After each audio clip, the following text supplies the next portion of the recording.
অস্ট্রেলিয়ার baggy green টুপিতে cricket মাঠে নেমেছেন কত রথী মহারথী, কিন্তু ডন ব্র্যাডম্যানের চেয়ে কেই বা বড় ছিলেন।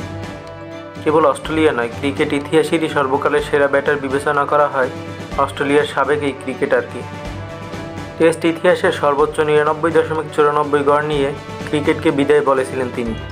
সেই ডন ব্র্যাডম্যানের 1947 সালের বেগি গ্রিন ক্যাপ এবার নিলামে উঠছে। ধারণা করা হচ্ছে এই টুপির দাম ছাড়িয়ে যেতে পারে $2,60,000, বাংলাদেশের টাকায় যা $3,11,72,000 টাকারও বেশি। 1947-48 মৌসুমে ভারতের বিপক্ষে হোম সিরিজে এই টুপিতে খেলেছিলেন ডন ব্র্যাডম্যান। আগামী মঙ্গলবার সিডনিতে হবে নিলাম। ভারতের বিপক্ষে সিরিজ চলার মাঝপথেই ব্র্যাডম্যানের ভারতের সঙ্গে স্মৃতি বিজড়িত এই টুপি নিলামে উঠছে। ভারত 1947-48 সফরে গিয়েছিল অস্ট্রেলিয়ায়।